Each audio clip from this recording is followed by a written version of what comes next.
Temos aqui um exemplo da Gazeta de Coimbra, de 2 de outubro de 1928. Isto para fazerem uma ideia também do tempo que havia ao tempo para ler as notícias e que hoje nós não temos. Neste caso concreto, portanto, nesta página da Gazeta de Coimbra, tinha havido um incêndio numa estação dos telégrafos e a Gazeta de Coimbra dá a boa nova de que iriam chegar os automáticos à cidade, portanto, os telefones automáticos sem necessidade de operadores. O que é que acontece aqui nesta notícia? Ela não está na íntegra, segue depois para outra página que eu não tenho. Isto tem um introito que ocupa todo este espaço. Portanto, senhor, grande melhoramento, a cidade de Coimbra vai ser a primeira terra portuguesa a ter telefones automáticos, e então começa: Portugal moderniza-se, Portugal vai criando a passos gigantados direitos de enfileirar ao lado das nações mais avançadas. A todo momento vêm iniciativas a abrir novos horizontes na estética das principais cidades, ruas que se ampliam, avenidas que se rasgam, monumentos que se levantam, parques que surgem, enfim, todo um movimento nervoso de avanço e de beleza que nos eleva, que nos orgulha.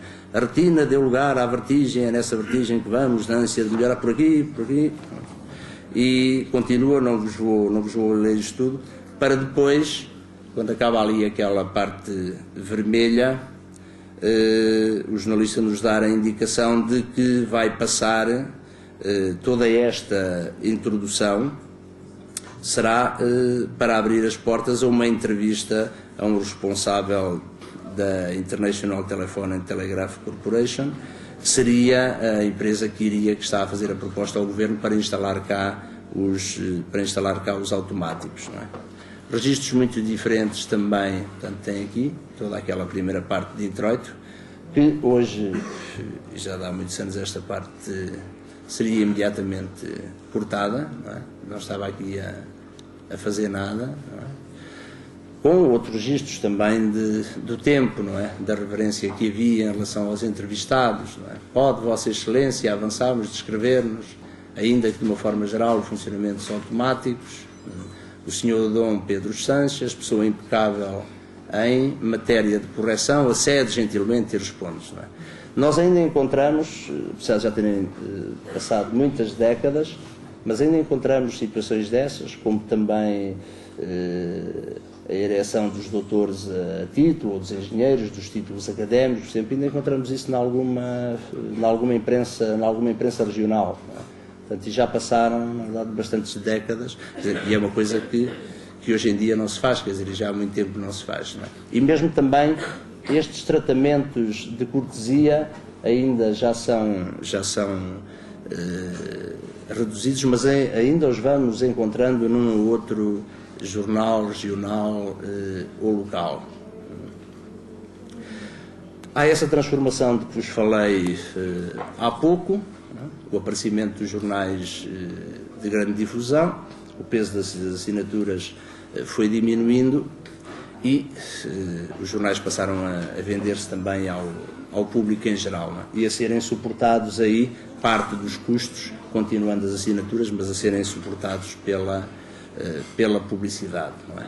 Como eu dizia há pouco, começou a passagem do jornal para os leitores comprarem ao jornal que devia vender o maior número de leitores aos anunciantes. E aí radica uma das primeiras razões para se terem começado a reduzir a necessidade de haver títulos e de haver manchetes, porque se o título nos pode ajudar a vender, entre aspas, o artigo, conseguir que o leitor pare ali para ler aquele artigo, em relação à manchete e à primeira página,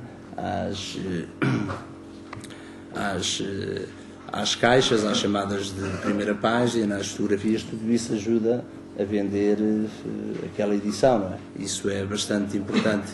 Sem leitores, sem vendas, não há jornais. Aqui uma citação do Zorilha Barroso, se refere à necessidade ao interesse dos títulos para eliminarem, para conseguirem dar uma ordem ao que seria um conjunto caótico de textos, e que vocês verificaram que aconteceria assim naquelas primeiras páginas que vos passei de há 2 séculos atrás e do século passado. A outra indicação, que também é importante, não é, da relevância informativa dos textos jornalísticos que encabeçam, essa relevância é-nos dada pelos títulos. Se tiver um corpo de letra maior, quererá dizer, em princípio, que é uma notícia mais importante. Há também essa informação ao leitor, não é? Podemos ver, ao contrário, o que acontece, por exemplo, são as breves, que são as únicas desclassificadas em todo este campeonato. Por vezes podem também ter títulos, mas no geral não o têm. Não é? Aqui também uma citação do Lourenço Gomes, que nos chama a atenção, mais adiante poderemos também falar disso, da graça do título estar no facto das pessoas começarem a falar do facto antes de terem lido sequer a informação inteira que o conta.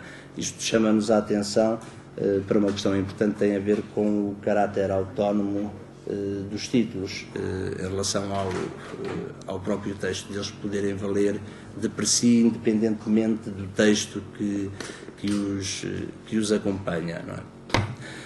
Nós podemos dizer ou pensar que as preocupações em relação ao design gráfico são recentes, não terão muitas décadas. Lembra-me, por exemplo, da polémica que houve em torno da alteração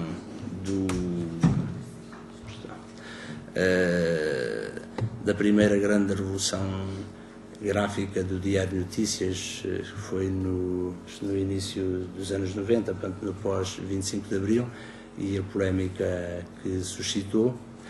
Mas chamamos a atenção que, por exemplo, isto é uma citação, tanto de uma carta do Essa de Queiroz ao Oliveira Martins. Estávamos ainda em 1885.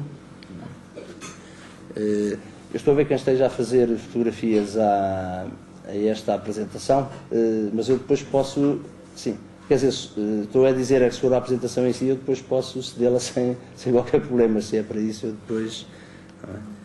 Se for só para estar a fotografar os slides, eu depois cedo-vos a apresentação, não é?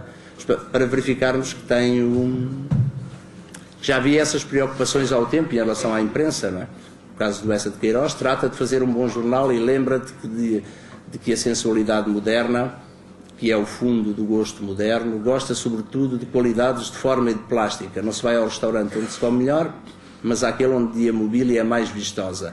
Procura por isso que o jornal, como o papel, tipo, impressão, etc., seja um primor. Isto referindo-se ao jornal A Província do Oliveira Martins. Dá-lhe um feitio que não seja o do pesado e pançudo comércio do Porto. Falo ligeiro e vibrante. Diz quando sai essa província e, repito, enverniza-lhe os tamancos. No mês seguinte, em junho de 85, acrescenta Essa de Queiroz.